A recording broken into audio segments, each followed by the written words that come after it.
Here again we have another proving question based on the transformation formula, based on the formula to convert the product and sum form of the given trigonometric expression into the product form. And similar type of the lot of questions we deal here. Here we deal one proving question, and before that we learned expressing into the product form, right? And these were the main formula, right? And based on this formula we all are dealing these questions. We are dealing these all questions, right? So now we have here sine 3a plus sine a is being multiplied by sine a, and plus cos 3a minus cos a is being multiplied by cos a, and equals to 0. So simply by looking, it looks like to prove this, I think we need to cancel this part and this complete this part so that we'll get the 0. All right, but I can't cut this directly. I can cancel this very simply. So I think we need to use here the formula to convert the sum form of the sine expression into the product form, and similarly here we'll be writing the difference form of the cosine function into the product form. All right, and then I think there will be some similarities so that we can cancel up. All right, so let's write it. So sine 3a plus sine a, that is just like sine c plus sine d, and the formula for the sine c plus sine d is 2 sine c plus d by 2. All right, sine let me show you here also. Yes, sine c plus d, that is 2 sine c plus d by 2 times cos c minus d by 2. All right, so same thing I'm gonna do here. Now sine c plus d by 2, that is 3a plus a divided by 2, and cos c minus d by 2, that is 3a minus a divided by 2. All right, and then this sine a is left here still. All right, this sine a is left here.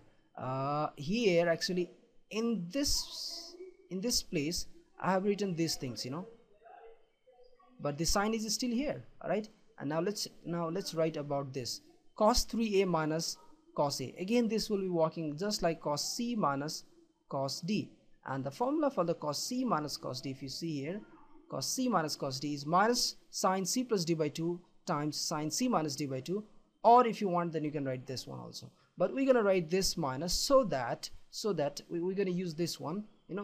By doing so, both are actually the same, but by doing so, what we'll get this thing as a minus, and so that it may help us to cancel. All right, so so first minus, all right, 2 sine c minus d by 2, so 3a minus a, that is 3a minus a divided by 2, and sine c plus d by 2, that is 3a plus a divided by 2, and times this cosine of a. All right, this cosine of a is still left, cosine of a, and that equals to 0.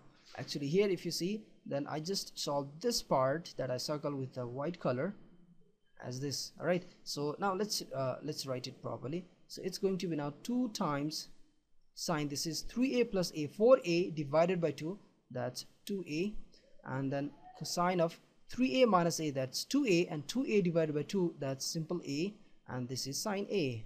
All right, and now what I can write this plus, all right, and this minus, plus times minus, that's minus, right, 2, and then times this sine 3a minus a, that's 2a divided by 2, that's simple sine a, and again sine 3a plus a, that's 4a divided by 2, that's sine 2a, times now this cos a. All right, this cos a equals to 0. All right, and now let's take a look properly. This is 2 sine 2a, we have 2 sine 2a here, cos a, we have cos a here, sine a, we have sine a here, means this complete thing is same as this complete thing, so the same thing minus same thing, that's 0, equals to 0, and this is what proved, and our equation is proved. The thing we need to prove is proved. All right, so this was the question to prove, and we proved it. So it's very simple. You need to use the formula to convert the sum and difference form of the trigonometric expression into the product form, and it's simply gonna happen. It's simply gonna you can get the result that you want. All right,